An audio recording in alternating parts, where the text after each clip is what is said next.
여러분 안녕하세요. 블링블링 블랙입니다. 이제부터 영상 초반에 여러분께 인사를 드릴 때 블링블링 블랙입니다. 이렇게 인사를 드리도록 하겠습니다. 그리고 저는 블링블링 할 때마다 손을 반짝반짝 흔들고 있습니다. 오늘은 디플레이션 대 인플레이션, 연준 위원들은 지금의 경제를 어떻게 보고 있을까? 돈 풀기만을 기다려야 할까라는 제목으로 영상을 시작해 보겠습니다. 제가 최근에 대박 수출이 의미하는 것은 이라는 제목으로 영상을 하나 올려드렸었죠. 그때 한국의 수출 대박은 곧 코스피의 상승으로 연결될 수 있기 때문에 한국 증시에 주목하자, 이런 이야기를 드렸던 것으로 기억이 납니다. 그리고 영상 마지막에 지금은 인플레가 오고 있지만 아크인베스트의 캐시 우드라는 사람은 지속적으로 디플레이션을 주장하고 있는데 이것에 대한 이야기를 다음 영상에서 다루자고 했습니다. 그래서 이번 영상에서는 캐시 우드의 디플레이션, 그리고 현재 연준 위원들의 포지션, 이런 것들을 비교하면서 여러분께 설명드리는 시간을 갖겠습니다.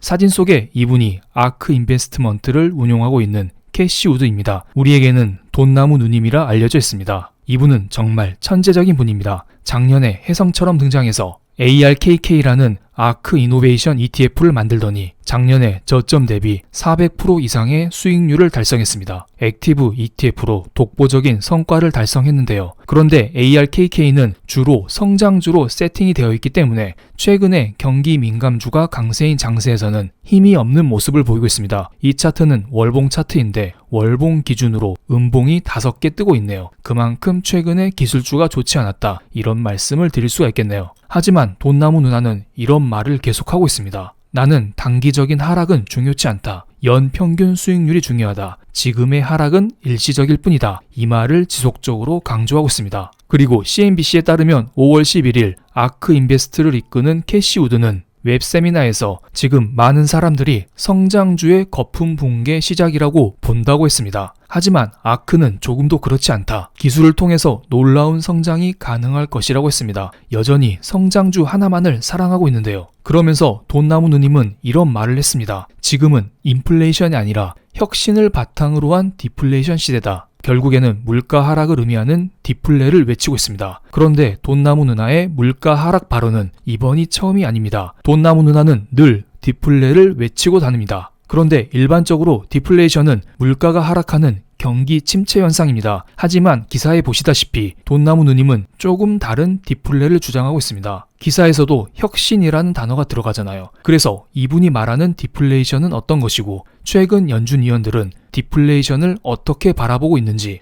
이것들을 체크하는 시간을 본격적으로 갖겠습니다. 먼저 디플레이션의 정의를 살펴보겠습니다. 디플레이션은 말 그대로 상품과 서비스의 가격이 지속적으로 하락하는 현상을 말합니다. 일반적으로 경기 침체 현상을 말하는 것입니다. 그런데 2008년 이후에 미국에서 물가가 하락하는 구간은 몇 차례 없었습니다. 바로 2008년 서프라임 경제위기, 그리고 2020년 코로나 경제위기, 2차례밖에 없었습니다. 그런데 이러한 2차례 경제위기를 캐시 우드 돈나무 누나가 주장하고 있다고요? 이것을 조금 더 자세히 살펴보겠습니다. 이것은 2008년부터 현재까지 미국의 물가 상승률을 나타낸 것입니다. 제가 2% 자리에 빨간색 선을 그어드린 이유는 일반적으로 연준 위원들은 2% 이상의 물가 상승률을 목표로 하고 있습니다. 즉, 물가 상승률이 2% 이상으로 올라갈 때까지 돈을 꾸준히 풀고 있습니다. 그리고 우리가 말하는 인플레이션이라는 것은 물가 상승률이 2% 위에서 지속적으로 상승하는 것을 말합니다. 2008년 이전에는 물가 상승률이 지속적으로 상승하는 인플레이션 구간이 자주 찾아오곤 했습니다. 하지만 2008년 경제 위기 이후에 물가 상승률이 2%가 넘어가는 구간이 거의 없었습니다. 2008년 서프라임을 맞이해서 연준은 양적 완화를 통해서 돈을 엄청 뿌려대기 시작했습니다. 하지만 물가 상승률을 보세요. 조금 오르는 척 하다가 다시 떨어지고 2차 양적 완화를 하자 또 올랐다가 또 떨어지고, 이런 식으로 좀처럼 물가 상승률이 오르고 있지 않습니다. 어떻게 보면은 미국 경제는 10년 이상 인플레이션을 구경하지 못했다.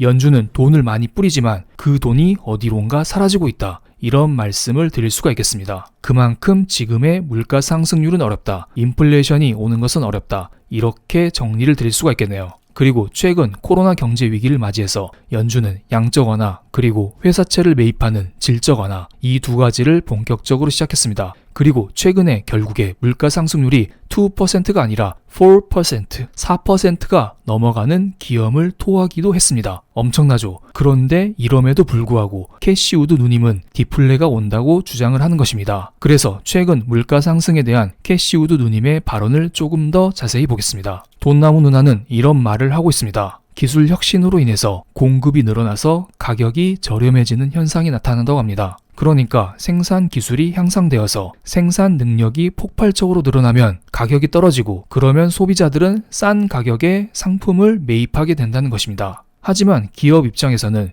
효율적으로 물건을 만들 수 있기 때문에 생산 단가가 떨어진다고 해서 기업의 수익성이 나빠지지 않을 것이라고 주장을 하고 있습니다. 그래서 이렇게 물가가 떨어지는 디플레가 온다고 해서 경제 위기는 아니다. 이것은 좋은 디플레이션이다. 이런 말을 지속적으로 하고 있습니다. 그러면서 돈나무 누나는 전기차를 예로 들었습니다. 앞으로 전기차가 지속적으로 보급이 되면 국제 유가가 떨어진다. 그러면 전체적인 상품 가격이 내려가면서 기업 입장에서는 원가 부담이 줄어들면서 결국에는 디플레이션을 부른다. 이런 주장을 하고 있습니다. 그래서 캐시우드는 자동차 제조업체들이 목숨을 걸다시피 하면서 전기차 시장에 뛰어들어야 한다고 본다. 전기차 수요가 늘면 석유 수요는 크게 떨어질 것이라고 했습니다. 그래서 이분은 작년에 테슬라를 크게 투자를 했던 것이고요. 제가 볼 때에는 돈나무 누님의 발언이 다소 과도하게 보도되긴 했는데요.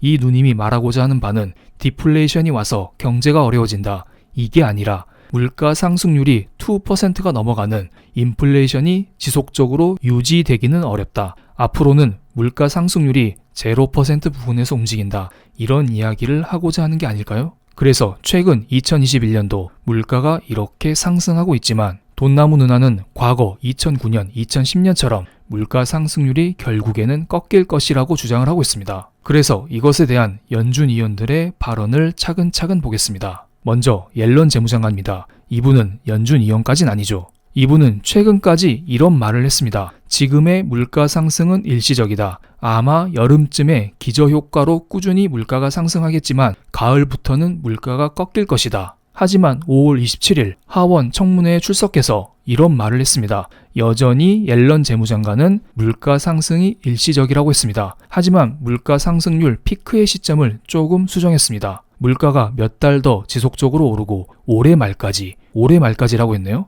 올해 여름에서 올해 말까지로 물가 상승 피크 시점을 딜레이 시켰습니다. 이때까지 높은 상승률을 기록할 것이라고 예측했습니다. 그만큼 최근에 인플레이션을 조금 더 민감하게 받아들이고 있다. 이렇게 생각을 할 수가 있겠네요. 그리고 연준의 2인자 브레이너드 연준 이사의 발언을 보겠습니다. 이분은 정말 완화적인 통화 정책을 주장하는 비둘기 중에 상비둘기입니다. 그런데 이분은 이런 말을 했습니다. 지금 지표 전개에 집중해야 한다면서 필요하면 연준의 통화 정책 조정에 준비가 되어 있어야 한다라고 설명했습니다. 지금 돈을 계속해서 뿌리고 있는데 앞으로 인플레이션 고용 지표가 지속적으로 좋아진다면 테이퍼링은 언제든지 나올 수가 있다.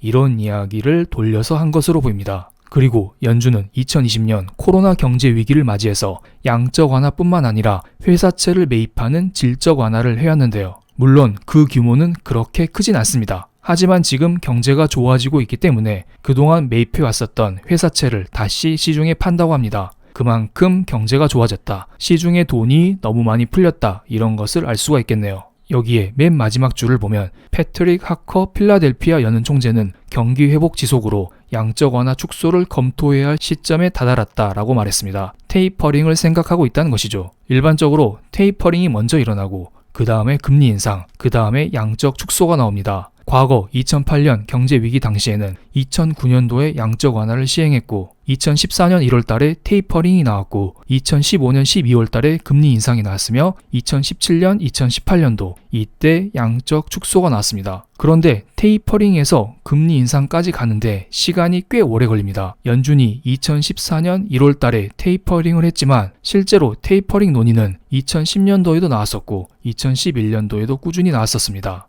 다만 그 당시 연준 의장이었던 버냉키 연준 의장 입에서 공식적으로 나왔던 시점은 2013년 5월 달이었죠. 연준의 자산을 보면서 설명드리겠습니다. 2008년도 양적 완화와 동시에 연준의 자산은 꾸준히 늘어나는 모습을 보이고 있습니다. 그리고 2014년 1월부터 연준의 자산 증가 속도가 조금씩 줄어드는 것을 보입니다. 그리고 급기야 양적 완화를 중단하고 결국에는 2018년도부터는 양적 축소가 급격하게 진행이 되었습니다. 전체적으로 보시면 연준이 푼 돈을 101억 하면은 푼 돈의 20%만 흡수했던 셈입니다. 그만큼 연준이 돈을 뿌려놓고 실제로 양적 축소에 나서기에는 매우 어려운 상태라는 것입니다. 그리고 2020년 코로나 경제 위기 때는 훨씬 더 많은 돈을 지금 풀고 있습니다. 그리고 지금 연준의 자산은 앞으로 더더욱 늘어날 전망이고요. 그럼 이렇게 돈이 더 많이 풀렸는데 연준 입장에서는 쉽게 테이퍼링을 할 수 있을까요? 그리고 쉽사리 금리 인상을 할 수 있을까요? 개인적인 생각으로는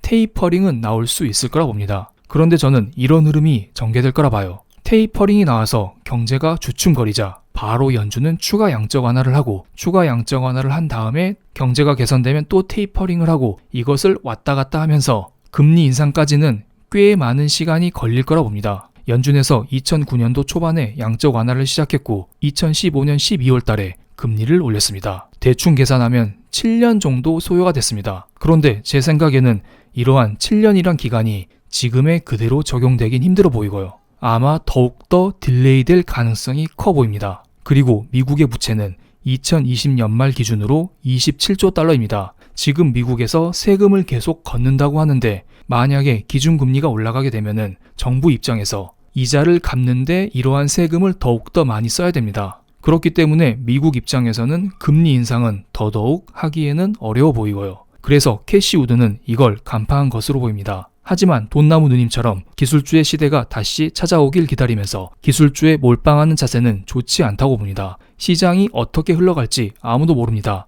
옐런 재무장관의 말처럼 연말까지 인플레가 지속된다고 하면 연말까지 기술주가 힘이 없을 수도 있는 것입니다. 그렇기 때문에 우리 같은 개미분들은 시장의 흐름에 맞춰서 현재는 경기 민감주 위주로 투자를 하시고 조금씩 시간이 흐르면 흐를수록 조금씩 기술주로 이동을 하면서 분산 투자를 하는 게 어떨까요? 또한 이 상황에서 우리가 주목해야 될 것은 이번 주 금요일 밤에 발표될 고용 보고서입니다. 전문가들은 60만 건의 고용이 창출되었다고 예상을 하고 있습니다. 만약에 이러한 전문가의 수치를 충족시키거나 훨씬 더 상회하면 테이퍼링의 시기는 좀 더 앞당겨질 수 있을 거라 보고요. 그렇게 되면 기술주들이 더욱더 힘이 없겠죠. 하지만 이와 반대로 지난달의 고용 보고서처럼 전문가의 수치에 훨씬 미달하게 되면 아마도 기술주가 좀 더 강세를 보일 수 있을 것 같습니다. 그럼 오늘 영상 여기에서 마치겠습니다. 감사합니다.